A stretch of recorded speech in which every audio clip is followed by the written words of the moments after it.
En 2014, on estimait à 200 milliards le chiffre d'affaires des organisations criminelles vendant des médicaments contrefaits, un montant largement dépassé depuis. En France, le cercle de réflexion de l'industrie pharmaceutique, eh bien, selon eux, c'est 60% des médicaments vendus en ligne qui seraient des contrefaçons. Des molécules tantôt inefficaces, tantôt dangereuses, voire mortelles. Et c'est bien cela qui inquiète. Alors comment lutter contre ce commerce parallèle qui aggrave les pénuries? Monsieur le secrétaire perpétuel, pour en savoir plus, nous allons écouter le professeur Yves Juillet. Merci. Alors, le professeur Yves Juillet est membre titulaire de l'Académie nationale de médecine et président honoraire de l'Académie nationale de pharmacie. Il a été secrétaire général de la Fondation de l'Académie nationale de médecine de France de 2014 à 2019, spécialiste en cardiologie, médecine interne, réanimation médicale et pharmacologie.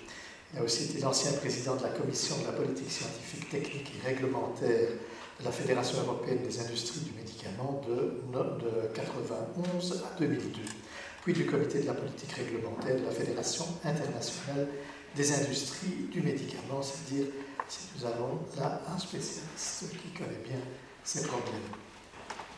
Madame la Présidente, Monsieur le secrétaire perpétuel, Monsieur le secrétaire perpétuel de France, merci pour votre invitation. Je suis très heureux d'être ici. Mais mon intervention ne va pas porter sur les médicaments falsifiés, mais sur le commerce parallèle, puisque nous avions modifié le titre de cette présentation. Donc ma présentation est tout à fait complémentaire de l'exposé très complet et très détaillé qu'a fait Jean-Paul Tillmans. Et je vais aborder essentiellement l'aspect économique et la spécificité du marché européen. En suivant le plan suivant, je vais reprendre quelques éléments relatifs aux facteurs économiques, vous expliquer ce qu'est le commerce parallèle en Europe, puisqu'on n'en a pas du tout parlé, les conséquences sur les pénuries, le fait que la France et la Belgique sont particulièrement vulnérables, que tout ceci est en progression et qu'il y a des différences importantes entre les pays. Et la question, c'est celle de la libre circulation. Peut-on remettre en cause la libre circulation? Alors, les facteurs économiques sont bien sûr des éléments clés. Cela a été évoqué, les prix sont trop bas et en cause dans la plupart des pénuries de médicaments. Et ceci entraîne des prix qui entraînent une remise en cause de la rentabilité, tout simplement, des médicaments sur le territoire européen, et le fait que les industriels recherchent à tout prix des médicaments, des principes actifs à prix bas, et ainsi limite le nombre de sociétés chimiques susceptibles de fournir ce type de médicaments et amène également à rechercher ces produits chimiques dans des pays très éloignés. L'ensemble précarisant l'approvisionnement. Le deuxième élément qui est important, c'est que nous sommes dans un monde où la population augmente de manière générale, le niveau économique de la population mondiale augmente et la demande de soins augmente partout. On peut citer la Chine, mais si on cite les pays, l'ensemble des pays d'Asie, les pays africains, il y a globalement une augmentation des consommations de soins et on peut s'en féliciter. Ceci entraîne une augmentation de la demande en médicaments et donc une pénurie mondiale. En parallèle, les normes de qualité sont plus exigeantes. J'ai passé 10 ans de ma vie à travailler sur l'harmonisation de la réglementation entre l'Europe, les États-Unis et le Japon. Et les normes que nous avons mises en place, bien sûr, sont les plus favorables pour nos patients, mais en même temps, ces normes de qualité appliquées à des produits anciens qui sont à des prix très peu chers sont à l'origine de difficultés pratiques importantes. Et enfin, au cours de ces 2 ou 3 dernières années, une inflation généralisée. Alors, les conséquences de tout cela, c'est le fait que nous sommes amenés à avoir des matières premières qui viennent de sites de moins en moins nombreux. On est même dans la difficulté, par exemple, celle du paracétamol. Si les sites les 2 ou 3 sites mondiaux de paracétamol viennent à avoir des problèmes, je dirais simplement des inondations ou un tremblement de terre, on peut avoir une pénurie mondiale de paracétamol. On est dans une situation excessivement précaires. Une réallocation des industriels des ressources vers des activités plus rentables. En effet, les industriels des médicaments et ce qu'on appelle les big pharma mettent tout leur argent dans la recherche de produits nouveaux, mais qui sont des produits de niche. On en a parlé antérieurement, ce sont des produits très chers et à volume peu important. Et les industriels qui s'intéressent aux médicaments de tous les jours ne sont plus les mêmes. Ce sont simplement des génériqueurs qui font de la fabrication et de la vente de médicaments. Mais il n'y a presque plus d'entreprises pharmaceutiques qui font à la fois de la recherche et qui vendent des médicaments pour la vie de tous les jours. Et donc, la recherche est celle de sites de production le moins cher possible, et donc la diminution des sites de production sur le territoire européen. Et à partir du moment où les produits existent avec des prix qui sont ceux qu'ils sont, les industriels qui ont une notion, un besoin de rentabilité, vont choisir de manière prioritaire les pays, en Europe en particulier, où les prix sont les meilleurs. Donc les pays à prix bas en Europe sont les pays fragilisés. Alors, ici c'est intéressant, c'est une slide qui vient du LEM et qui montre des produits en rupture. Eh bien, vous voyez les prix des mêmes produits dans les différents pays européens. Et vous voyez que le petit drapeau français, il est toujours en bas, pratiquement toujours en bas, et que le drapeau allemand en particulier est toujours en haut. Donc on a de manière évidente la preuve que nous sommes un pays, la France, où il y a des prix bas et où il y a un problème de rupture plus important que dans d'autres. Alors, donc on a vu les causes non-viabilité économique, perte de souveraineté, cela a été évoqué par Jean-Paul Tilman, et la troisième cause, c'est le commerce parallèle dont je vais parler maintenant. Alors, qu'est-ce que c'est que le commerce parallèle? Nous sommes européens. Les médicaments ont des autorisations de mise sur le marché européen. Cela veut dire qu'elles peuvent circuler, les médicaments peuvent circuler de manière naturelle entre tous les pays européens, comme nous circulons, comme nous sommes ici, nous n'avons plus à montrer notre pièce d'identité. Donc c'est un principe intangible de l'Union européenne. Donc les médicaments qui ont une AMM européenne peuvent librement circuler d'un pays à l'autre. Et donc il y a un flux naturel qui va se faire des pays où les prix sont les moins chers vers les pays où les produits sont plus chers. Alors, en effet, les prix en Europe restent nationaux. Et donc, vous avez des pays, en particulier du sud de l'Europe, où vous avez des prix qui sont fixés par les pouvoirs publics, alors que dans les pays du nord de l'Europe, il y a beaucoup plus de liberté. Ce qui entraîne donc une différence importante entre les prix dans chaque pays. Et donc, il y a, puisqu'il y a cette libre circulation, la possibilité pour des grossistes répartiteurs qui vont acheter un médicament dans un pays à prix bas, la Grèce, la France, la Belgique, et qui vont l'exporter vers des pays à prix plus élevé, l'Allemagne, les pays scandinaves, les Pays-Bas, et qui vont se mettre dans la poche la marge différentielle. Et ceci n'a aucun intérêt pour les patients, parce que de toute façon, ils vont payer la même chose, aucun intérêt pour les pouvoirs publics et pour les systèmes de protection sociale, puisque à l'arrivée, le produit aura le même prix que ce qu'il avait antérieurement. Le seul intérêt, aucun intérêt pour l'industriel, puisque ce n'est pas lui qui va augmenter ses prix, c'est simplement le grossiste répartiteur qui va prendre un produit et aller le vendre ailleurs plus cher. Alors, un point important, c'est un chiffre. Le seuil différentiel, c'est 15%. À partir du moment où vous avez une différence de 15%, le commerce parallèle peut se déclencher. Alors, voilà un exemple pratique qui vient d'un laboratoire d'ophtalmologie.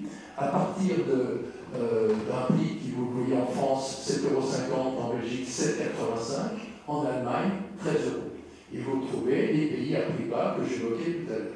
Donc vous avez un flux qui se met en place de cette manière. On n'a pas mis ici la Grande-Bretagne. La Grande-Bretagne est un pays qui reçoit des produits de ce type, puisque ses prix sont plus élevés. De la même manière, les Pays-Bas, de la même manière, les pays scandinaves. Alors, quelles conséquences? Eh bien, les pays au modèle économique les moins attractifs sont source d'exportation parallèle. Ils sont donc privés de produits qui sont détournés vers le marché. Donc, un élément supplémentaire par rapport à tous ceux que Jean-Paul Tillemans a cités, qui entraînent donc ces pénuries. Donc, une aggravation au bénéfice des pays d'importation en cas de tension sur le marché. Alors, la France et la Belgique sont particulièrement vulnérables parce que ces deux pays sont des pays à prix bas, plus particulièrement pour les produits hors brevet. En France, je ne sais pas si vous le savez, mais il n'y a pas eu de revalorisation des prix des médicaments anciens depuis les années 1980. C'est-à-dire que chaque année, les médicaments anciens subissent l'inflation. Alors elle a été plus ou moins importante, et donc on est dans cette situation. Par ailleurs, dans le cadre de l'enveloppe globale qui est donnée aux médicaments, vous avez tous ces nouveaux produits qui arrivent, qui sont très chers, on en a parlé, et il y a le concept qui s'appelle Headroom for Innovation. C'est le fait qu'on va essayer de diminuer le coût des produits anciens pour pouvoir laisser de la place aux produits nouveaux. Et donc, le prix des produits anciens est en permanence à la baisse. Et on voit ici des indices de prix à la baisse entre 2010 et 2021. Alors, voilà vous aurez du mal à lire l'ensemble, mais simplement, il faut se dire que la France est juste au milieu. La Belgique un petit peu plus haut, mais pas beaucoup plus. Et vous voyez les pays où vous avez des prix, la plupart des pays ont des prix plus élevés. Regardons surtout le graphique de droite, puisque c'est là qu'il y a une compétition sur les prix. Ce sont des produits hors brevet et génériques. Alors, il y a des différences importantes entre les pays en matière d'importation parallèle. Et donc, en pratique, il n'y a pas d'importation parallèle en France, et je suppose qu'il y en a très peu en Belgique. La France est un pays d'exportation. Et par contre, il y a des importations parallèles dans les pays comme l'Allemagne, venant de France, venant de Belgique, venant d'Italie, d'Espagne, de Pologne. Et alors, d'autre part, vous avez des pays à prix élevé avec des importations qui sont très importantes. Je vais vous montrer les chiffres. Voilà. Alors, globalement, vous voyez que le Danemark, la Suède, le Royaume-Uni, l'Allemagne, les Pays-Bas sont des pays d'importation parallèle. Et ça peut représenter, globalement, c'est 5% du marché dans ces pays, mais ça peut donner 8,5%, 10% et même jusqu'à 26% pour le Danemark. On est donc dans une situation très particulière, et vous voyez que la Belgique apparaît très nettement en dessous de la moyenne européenne, et la France est quasiment à zéro. Il y a quelques cas seulement individuels d'importation parallèle. Alors, en résumé, les ruptures d'approvisionnement sont un problème de santé publique. Presque 5000 déclarations en 2023. Dans un tiers des cas, elles sont dues à des compétitions entre les marchés, des problèmes de prix bas pour les produits anciens. Souvent, comme ça a été évoqué, ce sont aussi des problèmes qui sont liés au fait qu'il y a une diminution de la réalité du poids de ces pays dans l'accès à l'innovation. Et Jean-Paul Tillemans a évoqué cette question, elle est importante. Il y a aussi des retards dans le temps de la mise sur le marché réel à cause des négociations de prix. La France est particulièrement en retard sur ce point.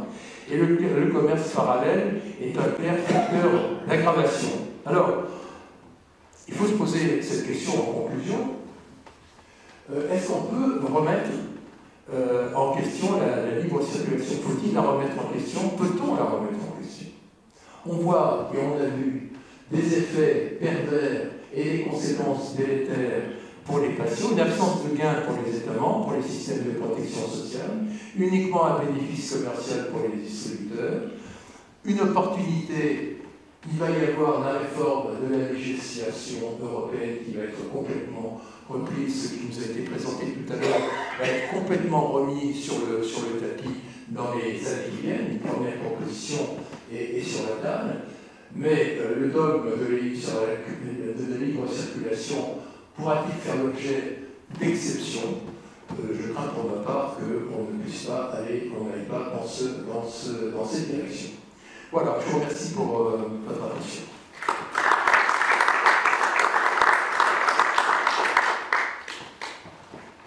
Merci, professeur Juillet. Et il est l'heure de faire une courte pause. Ah, pas tout de suite. Je pense que le professeur Thérèse va nous quitter, donc je voulais demander à l'assistance s'il y avait des questions qu'elle voulait, le cas échéant, nous poser.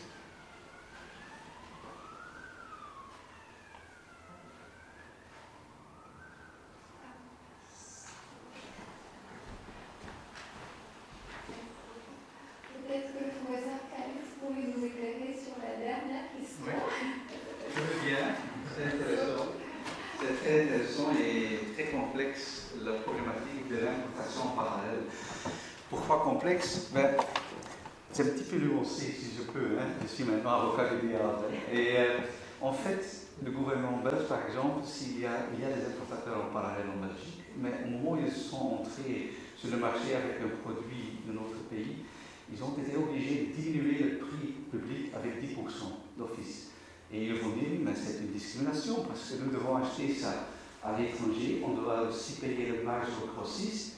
Et si vous m'obligez donc maintenant de diminuer le prix, pourquoi ça? Donc, vous voyez, ils vont aussi répondre que l'industrie pharmaceutique vend quand même ces produits.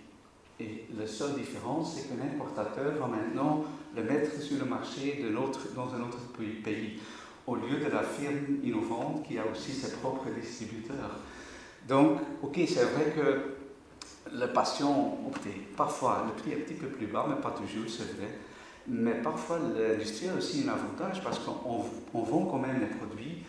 Ok, c'est vrai, à un importateur ou un exportateur, pas à quelqu'un de leur propre groupe, mais d'où la difficulté, au point de vue du juridique, de limiter. Mais il y a des possibilités de limiter l'importation en parallèle. Si on peut, par exemple, prouver que la distribution locale sera un problème, donc si quelqu'un vient d'acheter beaucoup de produits en Belgique ou en France pour l'exporter vers l'Allemagne ou le Danemark, la distribution locale peut être en danger. Et à ce moment-là, la Cour de justice a dit une firme pharmaceutique peut refuser à livrer à un importateur parallèle, parce qu'à ce moment-là, il y a un problème local. Donc, ce n'est pas une question d'abus de position dominante, non, on veut approvisionner le marché local, et donc c'est un droit que les firmes ont. Mais je pense que dans le futur, peut-être dans la réforme, on doit prévoir que pour les produits où il y a un problème de disponibilité, ça doit être interdit d'exporter ou de le vendre à des importateurs en parallèle. Je suis tout à fait d'accord. Je pense aussi qu'au moment où on a un prix européen, que ce marché va disparaître. Mais le problème pour l'instant, c'est que les gens de Portugal n'ont pas les mêmes revenus que celui de l'Allemagne. Pour l'instant, les prix sont différents et aussi longtemps qu'il y a une telle différence de prix, l'importation en parallèle sera toujours là. Bon, je pense que dans le futur, l'idéal sera qu'on diminue un petit peu le prix. Comme vous avez suggéré, il faut éviter que tout reste dans la poche de l'importateur en parallèle. Donc si on diminue le prix, ça peut être avantageux pour le patient. Mais les les distributeurs en importation parallèle vont aussi dire on veut bien importer aussi les produits innovants, mais on ne peut pas. Parce que parfois, il y a des accords secrets conclus entre les autorités publiques et les fabricants des produits innovatifs, auxquels les importateurs en parallèle n'ont pas accès. Et donc, ils ne connaissent par exemple pas les conséquences s'il y a beaucoup de produits qui sont vendus, parce que parfois dans ces accords, on a mis si on vous prescrit ou si vous vendez trop de médicaments, il y a une sorte d'obligation de rembourser les dépenses. Et donc, les importateurs en parallèle vont poser des questions. Quelles sont les clauses de ce contrat? On veut avoir accès à ça et ils n'ont pas, par exemple, en Belgique. Mais bon, c'est une question complexe et juridiquement très intéressante. Mais je constate s'il y a abus d'une position auprès de l'importateur en parallèle que les règles européennes peuvent intervenir. Donc, je ne suis pas si pessimiste que vous peut-être dans le futur, mais on verra. Mais je suis convaincu qu'en cas d'indisponibilité, ce sera possible de bloquer l'importation en parallèle ou l'exportation. Ça, c'est sûr.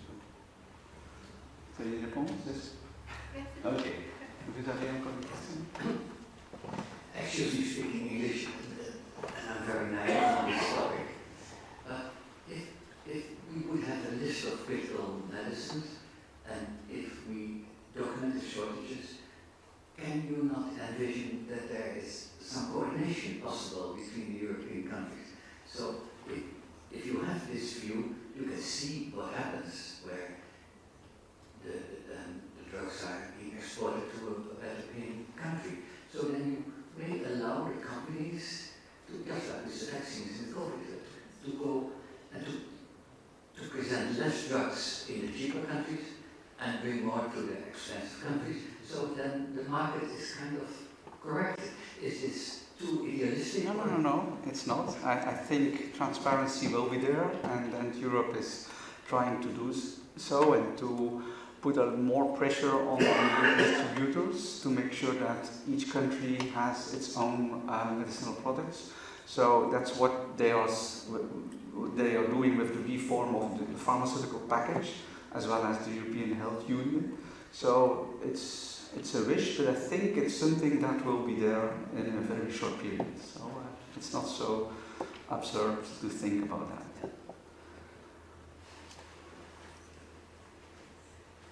Ok, une pause.